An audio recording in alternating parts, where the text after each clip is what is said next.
नमस्कार मित्रांनो, ठरलं तर मग या मालिकेच्या आजच्या भागात आता अर्जुन नागराज काका नक्की काय करतात, ते कुठे जातात, या सगळ्याचा शोध घेण्यासाठी त्यांच्या मागावर आलेला असतो. आता नागराज काका हॉटेलपर्यंत आलेले असतात. नागराज काका पार्सल घेतात. हे सगळं काही अर्जुन बाहेरूनच पाहत असतो. आता नागराज काका जेवणाच पार्सल घेऊन तिथून निघून जातात. तर आता अर्जुनही त्यांच्या मागावर जायचं ठरवतो. नागराज काका नक्की कोणाला भेटायला जात आहेत, कोणासाठी हे जेवण घेऊन जात आहेत, हे अर्जुनला शोधायचं असतं. आणि म्हणूनच अर्जुन आता नागराज काकांच या मागून आपली ही गाडी घेऊन जाणार. परंतु त्याचवेळी अर्जुनचं लक्ष सचिनवर पडतो, कारण ज्या हॉटेलमध्ये नागराज काका आलेले असतात त्याच हॉटेलमध्ये आता सचिनही आलेला असतो. आणि तोही साक्षी सोबत. आता ज्यावेळी अर्जुन सचिनला पाहतो त्यावेळी अर्जुनला धक्काच बसतो. अर्जुनला तर काहीच कळत नसतं. अर्जुन म्हणतो, सचिन इथे काय करत आहे? सचिन तर ऑफिसला जातो असं सांगून घरातून बाहेर पडलाय ना, मग इथे काय करत आहे? आता मात्र अर्जुनला काहीच कळत नाही. अर्जुन पुन्हा एकदा मागे पाहतो आणि म्हणतो, नागराज काका तर इथून गेले आहेत. परंतु तो नागराज काकांकडे नंतर बघता येईल. ते कुठे जातात याचा शोध मी नंतर घेईन. परंतु आता सचिनच नक्की काय चाललंय याचा शोध मला घ्यावंच लागेल. अगोदर त्याच्याकडे बघावं लागेल. आणि म्हणूनच अर्जुन आता नागराज काकांच्या मागावर न जाता सचिनच्या तिथेच राहतो. आता सचिनचं नक्की काय चालू आहे या सगळ्याचा अर्जुनला शोध घ्यायचा असतो. अर्जुन पाहतो तर सचिन सोबत एक मुलगी असते. आता ती मुलगी म्हणजे साक्षी असते. पण अर्जुनकडे तिची पाठ असल्यामुळे अर्जुनला ती मुलगी कोण आहे काहीच कळत नाही. आता अर्जुन सचिनवर लक्ष ठेवून असतो. सचिन आता साक्षीला जवळ घेतो, तिच्या केसावरून हात फिरवतो आणि त्यानंतर तिच्या गालावर किसही करतो. आता हे ज्यावेळी दृश्य अर्जुन पाहतो त्यावेळी अर्जुनच्या पायाखालची जमीनच सरकते. आपल्या बहिणीला अस्मिताला सचिन धोका देत आहे हे अर्जुनच्या तेव्हाच लक्षात आलेलं असतं. आता अर्जुन सचिनला ज्या विचारण्यासाठी पुढे जाणार, ती मुलगी कोण आहे हे पाहण्यासाठी जाणार. परंतु त्याचवेळी तिथून जात असणाऱ्या एका माणसाचा धक्का अर्जुनला लागतो आणि नकळतच अर्जुनच्या हातातील मोबाईल खाली पडतो.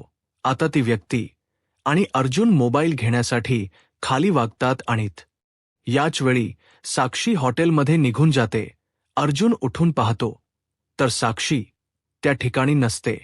आता फक्त सचिन असतो. अर्जुन पाहतो आणि म्हणतो, आता तर एक मुलगी होती ना सचिन सोबत, मग ती कुठे गेली असावी असं म्हणत अर्जुन इकडे तिकडे पाहतो. परंतु साक्षी अर्जुनला कुठेच दिसत नाही. पण सचिनचा खोटेपणा आणि सचिनचे काळे धंदे आता अर्जुनला कळालेले असतात. तर दुसरीकडे पाहायला मिळतं, आता नागराज काका महिप्त शिकरेवर पहारा देत दारू पीत असतात आणि महिप्त शिकरे नागराज काकांकडे पाहत असतात. नागराज काका महिपात शिकरेना म्हणतात, काय रे महिप्त, तू असा का पाहतोयस? माझ्याकडे तुला दारू पाहिजे आहे का? एक पॅक बनवू का तुझ्यासाठी?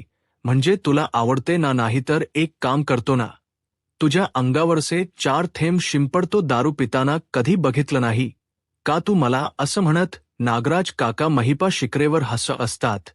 महिपा शिकरे नागराज काकांना म्हणतात, तू पिऊन घे रे नागराज, शेवटचे 4 गोट, शेवटचे 4 पॅक पिऊन घे. तर नागराज काका म्हणतात, अरे बापरे, आज तर तू मला नागराज म्हणत आहेस? गेली 25 वर्ष नागराज शेठ असा माझ्या नावाचा जप करणारा महिप्त शिकरे आता मला काय म्हणतोय नागराज? तर आता नागराज काकांना महिप्त शिकरे म्हणतात, कारण तू तुझी लायकी दाखवून दिलीस नागराज, मग आता मला सुद्धा माझी लायकी दाखवून द्यावीच लागेल. आता तुझे हालहाल करून असं काही मारेनल ना तुला की तू पाणी सुद्धा मागू शकणार नाही. दारू तर दूरच राहील. महिप्त शिकरेच हे बोलणं ऐकल्या आल्यानंतर नागराज काका म्हणतात, या सगळ्या तुझ्या पोकळ धमक्या आहेत. गेली 25 वर्ष तुझ्या या पोकळ धमक्यांची मला सवय झाली आहे. त्यामुळे आता तुझ्या या धमक्यांना मी अजिबातच घाबरत नाही. असं म्हणत आता नागराज काका हसू लागतात. तर दुसरीकडे पाहायला मिळतं. प्रिया विचार करू लागते. प्रिया म्हणते, या नागोबाने नक्की त्या महिप्तला कुठे लपवलं असेल, मला तर काहीच कळत नाहीये. हे दोघे जर एकत्र आले तर हे दोघे एकत्र आलेत आणि मला मात्र बाहेर फेकलं आहे. प्रिया पूर्णपणे घाबरून गेलेली असते. प्रिया मनाशीच म्हणते, हे दोघे एकत्र आले तर काय करू शकतात, हे मी चांगलंच अनुभवलं आहे. गेल्या वेळी हे दोघे असेच एकत्र आले आणि माझ्या आई बाबांना त्यांनी शोधून काढलं आणि आता जर असेच एकत्र आले आणि मी खरी तन्वी नाही हे जर सर्वांना सांगितलं तर नाही, मला काहीतरी करावं लागेल. मला या दोघांनाही पकडावं लागेल. आता मला नागोबाला फोन करावाच लागेल. नागोमाने माझा कितीही फोन कट करण्याचा प्रयत्न केला तरी सुद्धा मी फोन करतच राहणार. जोपर्यंत माझा फोन उचलत नाही तोपर्यंत मी थांबणार नाही. आता प्रिया फोन करते. नागराज काका पाहतात तर प्रियाचा फोन आलेला असतो. आता नागराज काका प्रियाचा फोन पाहतात आणि हसतच म्हणतात, बघ महिप्त, अरे तुझ्या त्या चिचुंद्रीचा फोन आला आहे. दर 2 मिनिटांनी मला फोन करते. तिला पाहायचं असेल की आपण दोघे कुठे आहोत, परंतु नाही, मी तिला सांगणारच नाही. तुला कुठे शोधायचं आहे ना तिथे शोध, परंतु मी आता तुला मी महिप्तला कुठे लपवलं आहे काहीच सांगणार नाही. तू कितीही शोधलं तरी तुला सापडणारही नाही. मला धोका देतेस का? आता बघ मी तुझे कसे हाल करतो. असं म्हणत नागराज काका आता महिप शिकरेना म्हणतात, एक नंबर महाभयंकर बाई आहे. मी माझ्या उभ्या आयुष्यात अशी महाभयंकर बाई पाहिली सुद्धा नाही, पण ही अशी बाई आहे ना की जिच्यावर कोणी विश्वासही ठेवू शकत नाही. आता मी तर तिच्यावर अजिबातच विश्वास ठेवणार नाही आणि आपण कुठे आहोत याचा तिला सुगावाही लागू देणार नाही. असं म्हणत महिप्त शिकरे हसत असतात. तर दुसरीकडे पाहायला मिळतं सायली सुमन काकूंना समजावते. सायली सुमन काकूंना म्हणते, सुमन काकू, मी जेवढं सांगितलं आहे तेवढे फक्त लक्षात ठेवायचं आणि कोणताही प्रसंग आला तर घाबरायचं नाही. आणि जर तुम्ही घाबरलात, तुम्हाला भीती वाटली, तर रात्री, मध्यरात्री, अपरात्री कधीही तुम्ही मला फोन करू शकता. मी त्या क्षणी इथे हजर होईन. तुम्ही अजिबातच काळजी करू नका. तर आता प्रतिमा आत्या म्हणतात, सायली तू काळजी करू नकोस. आता काही झालं तरी मी सुमनला दुबळी पडू देणार नाही. मी आहे सुमन सोबत, मी घेईन तिची काळजी. तू नको काळजी करूस. आता सुमन काकू आणि प्रतिमा आत्या एकमेकांचा हात हातात घेतात. तर प्रतिमा आत्या सुमन काकूंना धीर देतात. आता सायली अर्जुनचा विचार करत असते तर सुमन काकू सायलीला विचारतात, काय झालंय, कसला विचार करते? सायली म्हणते, काही नाही. सुमन काकू म्हणतात, मग शांत हो आणि बस इथे, मी तुझ्यासाठी सरबत घेऊन येते. असं म्हणत सुमन काकू तिथून निघून जातात. इकडे सायली विचार करत म्हणते, यांचा अजूनही मला फोन आला नाही. हे नक्की नागराज काकांच्या मागावर गेले असतील ना. तिथे काय घडलं असेल, काही विचित्र तर घडलं नसेल ना. सायली खूप घाबरत असते आणि म्हणूनच सायली प्रतिमा आत्यांना म्हणते, आले मी. असं म्हणत सायली बाजूला येते आणि अर्जुनला मेसेज करत म्हणते, कुठे आहात तुम्ही? नागराज काका कुठे गेलेत हे तुम्हाला कळालं का? इकडे अर्जुन सचिनपर्यंत जाणार, परंतु त्याचवेळी सायलीचा मेसेज आलेला असतो. आता तो मेसेज वाचल्यानंतर अर्जुनला सायलीला काय उत्तर द्यावं काहीच कळत नाही. अर्जुन फक्त मोबाईलकडे पाहत असतो. आता अजूनपर्यंत अर्जुनचा काही रिप्लाय आलेला नसतो आणि म्हणूनच सायली अर्जुनला फोन करायला घेते. अर्जुन काही फोन उचलत नसतो. आता मात्र सायली खूप घाबरलेली असते. सायली मनाशीच म्हणते की नक्की तिथे काय घडलं असावं, सगळं तर नीट असेल ना. हे कुठे असतील? आता मी यांना फोन करायचा प्रयत्न करते, पण हे माझे फोन तर उचलतही नाहीयेत. नाही, मला यांना परत फोन करून बघावंच लागेल असा विचार करत आता सायली पुन्हा एकदा अर्जुनला फोन करते. अर्जुन पाहतो तर सायलीचा फोन आलेला असतो. आता काहीही करून सायलीशी बोलायला हवं, म्हणूनच अर्जुन बाजूला येतो आणि सायलीशी फोनवर बोलत सायलीला म्हणतो, बोल ना, काय झालंय? सायली म्हणते, कुठे आहात तुम्ही? नागराज काका कोणाला भेटायला गेलेत? ते कुठे आहेत?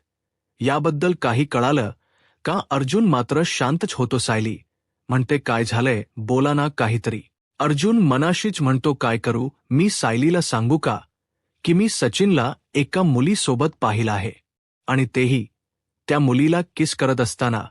आता अर्जुन थोडा अस्वस्थ झालेला असतो. या सगळ्यामुळे अर्जुनला धक्का बसलेला असतो. अर्जुनला सावरणही कठीण झालेलं असतं. त्याला सतत अस्मिताचा विचार त्याच्या मनात येत असतो.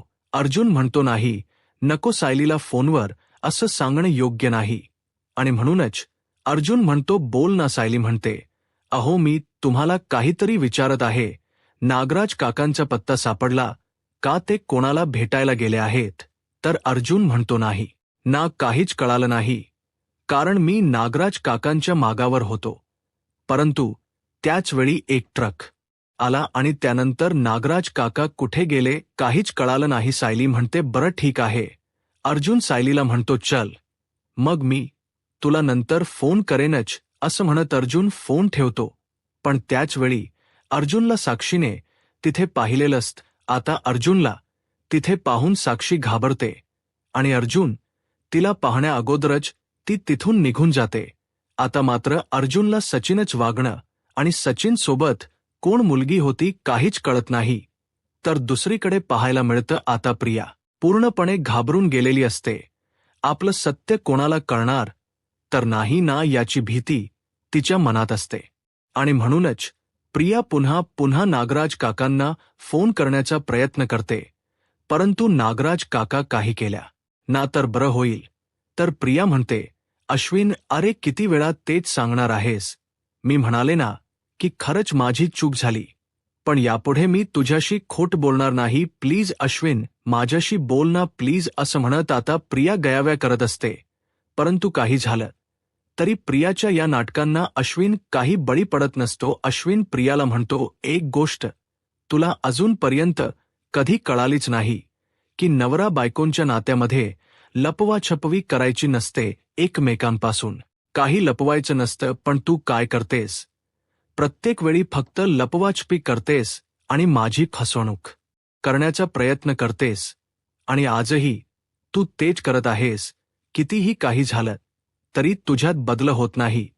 तर प्रिया म्हणू लागते, अश्विन, खरंच मी चुकले, पण मी तुला खरंच सांगते, यापुढे मी तुझ्याशी खोट बोलणार नाही. अश्विन, मी खरंच शपथ घेऊन सांगते की मी नाही तुझ्याशी खोट बोलणार. तर अश्विन म्हणतो, हो का? हे वाक्य तू मला इतक्या वेळा बोलून दाखवलेस ना की आता तुझ्या या वाक्याचा मला काहीच फरक पडत नाही. खरं तर तुझ्या या बोलण्यावर मला अजिबातच विश्वास नाहीये, कारण खूप वेळा तू फक्त माझा विश्वासघातच केलायस.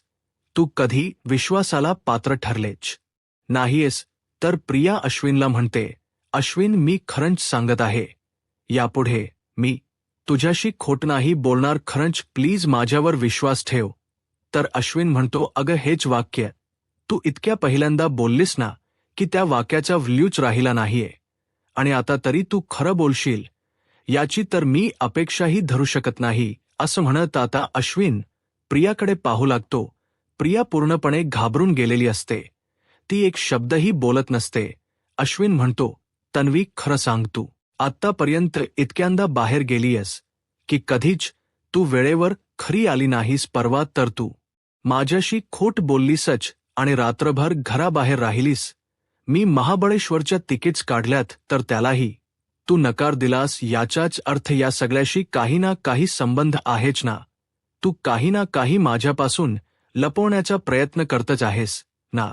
आता मात्र अश्विनच हे बोलणं ऐकल्यानंतर प्रियाची बोलती पूर्णपणे बंद होते. प्रियाला काय बोलावं काहीच कळत नाही. तर दुसरीकडे पाहायला मिळतं, आतापर्यंत प्रियाचा फोन आल्यामुळे नागराज काका म्हणतात, थकली वाटतं, खूप थकली असेल फोन करून करून. असं म्हणत आता नागराज काका फोनकडे पाहतात आणि म्हणू लागतात, प्रियाचं माझ्याशी बोलणं हे तिच्यावर अवलंबून नाही, तर माझ्यावर अवलंबून आहे. मी ठरवणार हिच्याशी बोलायचं की नाही. आता मी ठरवणार हिच्या कॉन्टॅक्टमध्ये राहायचं की नाही. आता सगळं काही माझ्या मर्जीवर आहे अवलंबून. असं म्हणत आता नागराज काका प्रियाला फोन करायला घेतात. तर दुसरीकडे पाहायला मिळतं, प्रिया अश्विनला रडण्याचं नाटक करत म्हणते, अश्विन, अरे मी काय करू, मला काहीच कळत नाही. म्हणजे बघ ना, मी जर घरात राहिले तरी सगळ्यांना प्रॉब्लेम की मी काहीच करत नाही, आणि मी घराबाहेर गेले तर तुला असं वाटतं की मी तुझ्याशी खोट बोलत आहे. मग मी काय करू सांग ना अश्विन, मला तर काहीच कळेन असं झालं. अश्विन, अरे माझ्या बाहेर जाण्याचा तुला एवढा प्रॉब्लेम का वाटतोय? तर अश्विन म्हणतो, अगं तुझ्या बाहेर जाण्याचा मला प्रॉब्लेम नाही, तर तू माझ्याशी खोट बोलतेस ना याचा प्रॉब्लेम आहे. आता प्रिया काही बोलायला जाणार, परंतु त्याचवेळी प्रियाचा फोन आलेला असतो. प्रिया मनातून घाबरते आणि म्हणू लागते, नागराजने तर फोन केला नसेल ना, या नागोबाला काही सांगायचं तर नसेल ना, काय करू? असं म्हणत प्रिया पुढे जाणार आणि फोन घेणार, तर त्याचवेळी अश्विन प्रियाला हाणतो, आता सुद्धा मी समोर असताना तुझ्यासाठी हा फोन महत्वाचा आहे ना? तर प्रिया म्हणते, नाही अश्विन, अरे माझ्यासाठी फोन महत्वाचा नाही, परंतु महत्वाचा फोन आला असेल ना, म्हणूनच मी घ्यायला जात होते. तर अश्विन म्हणतो, तेच तर मी म्हणतोय की तुला तुझा फोन आणि खोट बोलणं या व्यतिरिक्त काहीच महत्वाचं नाही.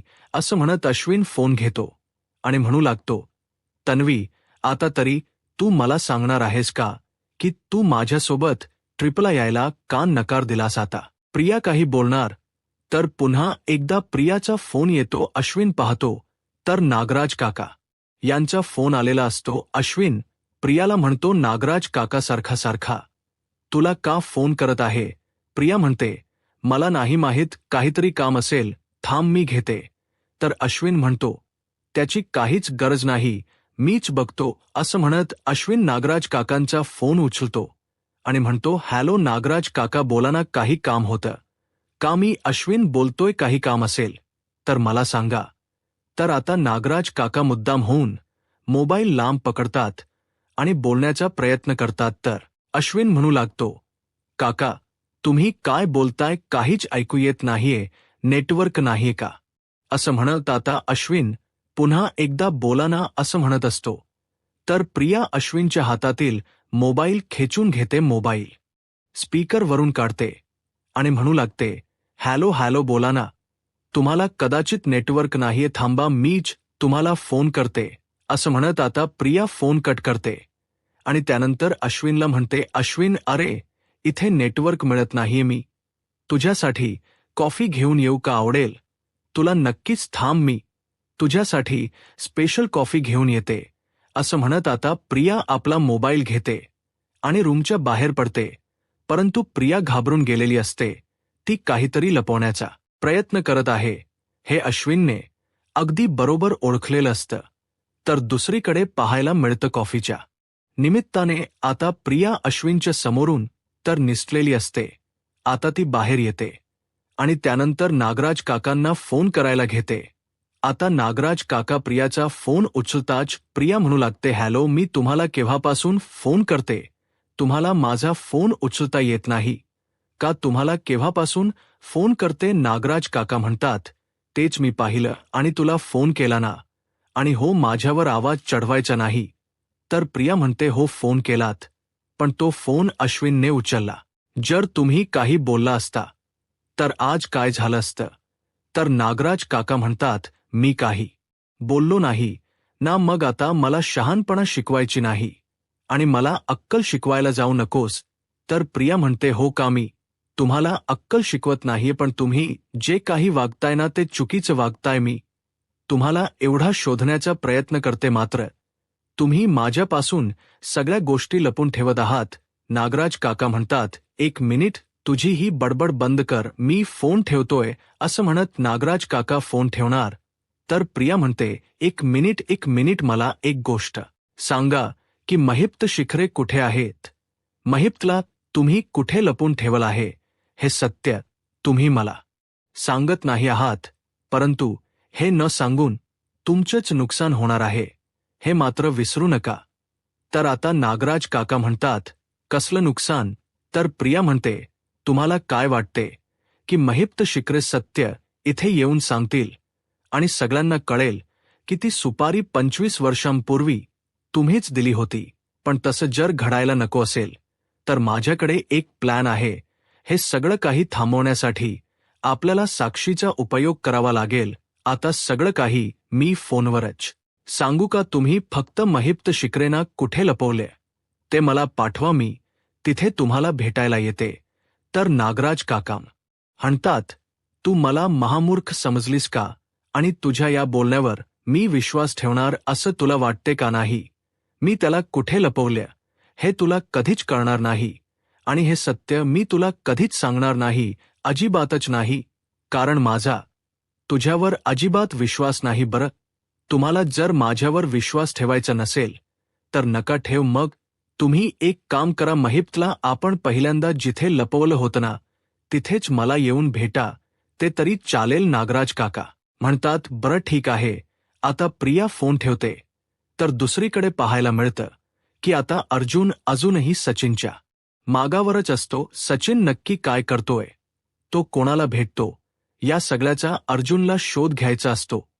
तर इकडे सचिन हॉटेलमध्येच असतो आणि त्याचवेळी त्याला अर्जुन फोन करत असतो. सचिन मात्र अर्जुनचा फोन कट करतो, पण त्याचवेळी अर्जुन मागून येऊन सचिनच्या खांद्यावर हात ठेवतो. आता मात्र सचिन पूर्णपणे घाबरतो. तो मागे वळून पाहतो तर तिथे अर्जुन आलेला असतो. अर्जुनला पाहताच सचिनला चांगलाच घाम फुटलेला असतो. आता सचिन न घाबरण्याचा नाटक करतो आणि म्हणतो, अर्जुन अरे तू इथे. आता अर्जुन काही न बोलता सचिनची कॉलर पकडतो. सचिन अर्जुनला कॉलर सोडायला सांगत असतो, परंतु काही झालं तरी अर्जुन मात्र सचिनची कॉलर सोडायला तयार नसतो. सचिन पूर्णपणे घाबरून गेलेला असतो. तर आता सचिन आपल्या बहिणीला फसवत आहे ही गोष्ट अर्जुनला सहन होत नसते. तर येणाऱ्या पुढील भागामध्ये आपल्याला पाहायला मिळतं. आता अर्जुन सचिनला जाब विचारतो. तर आता सचिन अर्जुनला म्हणतो, अरे असं काहीच नाहीये, तुझा काहीतरी गैरसमज होत आहे. मी फक्त तिच्या गालावर. आता सचिन पुढे काही बोलणार, परंतु अर्जुननेच आता सचिनच्या गालावर चांगलाच रंग उजळलेला असतो. सचिनच थोबाड चांगलंच फोडलेलं असतं. तर दुसरीकडे आता नागराज काका सुमन काकूंवर हात उगारणार, परंतु सुमन काकू आता हा वार परतवून लावतात. त्यांचा हात पकडतात आणि म्हणू लागतात, माझ्यावर हात उगारायचा नाही. मी तुमची बायको आहे, मी तुमच्या मालकीची वस्तू नाही. आता सुमन काकूंच हे बोलणं ऐकून नागराज काकांना धक्काच बसतो. तर दुसरीकडे अर्जुन अस्वस्थ असतो आणि म्हणूनच सायली अर्जुनला म्हणते, काय झालंय? मी आल्यानंतरही तुमचं कशातच लक्ष नव्हतं. नक्की काय कळलंय मला सांगाल का प्लीज? अर्जुन मात्र शांतच असतो. आता अर्जुन सचिनच सत्य घरात सर्वांना सांगू शकेल का, आणि यातून अस्मिता स्वतःला सावरू शकेल का? आता पुढे काय होईल हे पाहायला आत्ताच माझा महाराष्ट्र या यूट्यूब चॅनलला सबस्क्राईब करा. धन्यवाद.